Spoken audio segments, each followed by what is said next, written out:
What is happening? Welcome to another pitcher video breakdown. We're on the second half of the season. We've got 2.5 months of these. I'm going to be doing them every single weekday, 5 days a week, Monday through Friday, through the end of the year. So look forward to those. But if you don't know me, I'm Nick Pollack. I'm founder of Pitcher List, former pitching coach in college baseball pitcher. And here we're going to talk about this wonderful man, Joe Musgrove. Well, maybe not so wonderful, as he allowed 4 earned runs in 5 innings against the Nationals yesterday. And he hasn't quite been that ace that we thought he was going to really be once he pitched that no-hitter. So we're going to talk about this first inning and what's going on with Musgrove and his approach and how he's struggling the way that he is right now. So let's go into it. And I think that very first pitch, which is gorgeous, that's a 91-mile-per-hour cutter at the very bottom of the plate, is an expression of what's going on with Musgrove, because he doesn't throw fastballs. He throws them about 20% of the time. It's breaking balls and sliders, curveballs, and changeups, and that cutter that he throws a lot more. 80% of the time is all those pitches, and then fastball sinker's only 20%. And I think it's starting to get to him. So it's a very nice pitch. That's 91. If you can do that all the time, then all right, that's going to be incredibly tough to deal with. I get that completely. But here we are now, 0-1. We're going to see if he goes to the fastball, and he does. He tries to actually sneak a sinker inside, and that kind of did get the corner, just came down straight to it, so it's going to be hard to get that call. There is that breaker, and that was wild. That was chaotic. So now you're behind 2-1.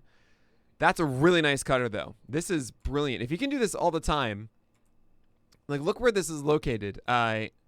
This starts coming to the plate like around here or so before it breaks down and away. And you can see kind of the difference between my cursor and where it lands. Like, that kind of break, it's a strike for so long. Debatably, even a strike is maybe even like that little bit is on it. That's a really, really nice 2-1 pitch, too, when they're looking fastball.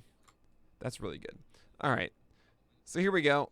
Second batter. And that's a first pitch breaker. And this is something that I've seen a lot from Musgrove is when you have breaking balls a lot, it's so important watching the pitchers and recognizing who are the ones that are missing wildly with them.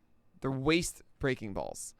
There's a huge difference between the pitcher that can throw their breaking ball for a strike or around the zone with confidence versus the ones that throw something like that and it's not going to be contested with for a moment. You can have a high CSW, right? Called strikes plus whiffs with 40% CSW on your curveball, but if the other 60% are pitches like that, there's going to be a reason why those pitches actually ultimately are not that successful.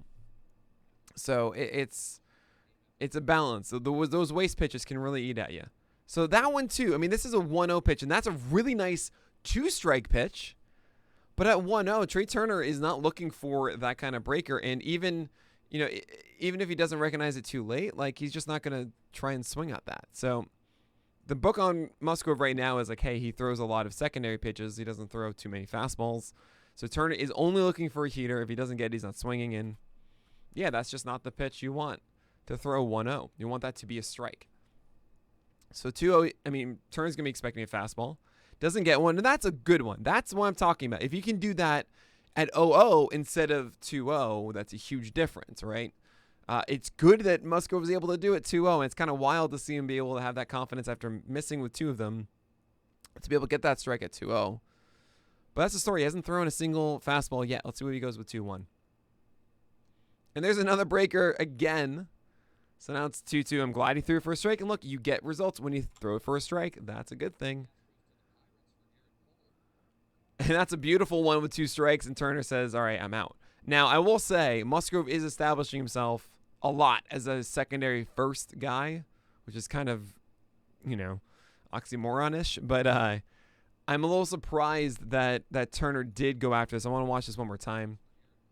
I mean, it does, right out of the hand, it does have the height and it does the look of being in the zone, and Turner's already committed completely. Yeah, that's on Turner there. I mean, there should be a better approach, being like, okay, you know what? I'll catch up to the heater if I need to. I'll sell out for the secondary stuff against Musgrove.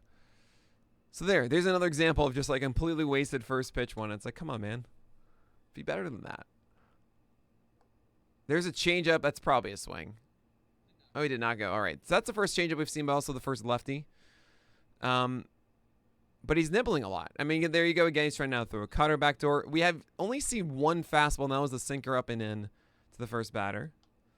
There's a cutter backdoor. He's trying to use a 3-0. I mean, this is essentially like the Yu Darvish method. Yu Darvish has a cutter that he absolutely adores, but it's a better cutter than Musgrove's, and he does throw his fastball more than 20% of the time, does Darvish. So, and there's another breaker. He's throwing 3-1 here, and again, like, Soto was really smart. Thought secondary pitch the entire way through. You know, if he thought fastball there at 3-1 or something, he might have swung over that. He didn't. And it's an issue for Musgrove. He does not have the elite command of those breakers. They move so much, but it's not an elite commanded pitch. Oh, man, Josh Bell, come on. That's not a good first pitch. That is such a rare swing and miss at 0-0. It does have a lot of movement, but this starts off the plate. Like, this is not coming here. At best, maybe it's coming here, but it's not coming here. And Josh Bell, you have to be better than this.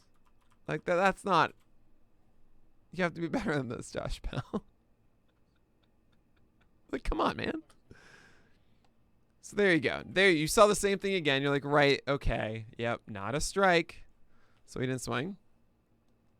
And there's another one. There's a breaking ball, too, there. Now, I think this is the Nationals as an offense. Maybe in this inning, seeing, he's thrown one fastball.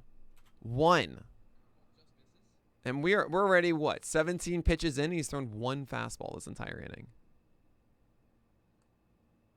There's a curveball down.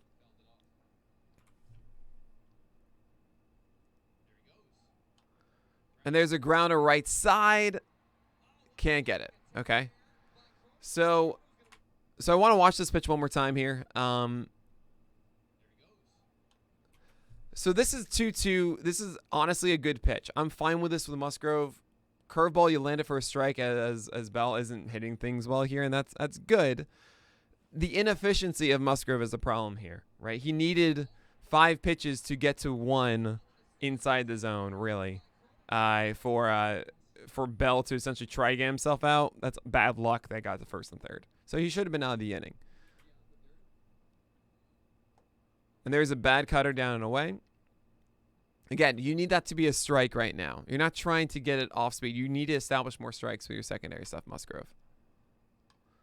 And there it looks like it was a cutter or a fastball that got the end of the bat. And fortunately for him, it did fly out to right field. But I think it's really important. I mean, this is a good location, down and away. Like you got to strike. That's exactly what I'm talking about with this. But that's 21 pitches for the first inning for Musgrove. It's not what you want. You know, you want a guy with the stuff that he has to be attacking a lot more. And the fact that he doesn't have his fastball over the plate, that it's cutters and it's curveballs and sliders. One changeup was in there too. The fact that that is the approach for Musgrove, I think, is making it harder for him to be a 6-inning, 7-inning guy because he does not have the elite command to demand swings from batters. It's a problem right now for Musgrove, and there is a balance, a tweak to be had, saying, look, if you can't throw that curveball inside for a strike constantly, then I need to throw more fastballs in the zone to then establish this stuff. It's what Kenta Maeda did. It's what Masahiro Tanaka did. They threw around 30% fastballs in their primes while they had sliders and splitters to get in the zone and out of the zone as well. So it's tweaking to be done for Joe Musgrove. And yes, he did allow 4 runs in this inning. Notice we didn't even focus on an earned run inning here. This was just actually 3 outs the first inning. But it does show you exactly what the approach is with Musgrove and why this isn't necessarily working for him.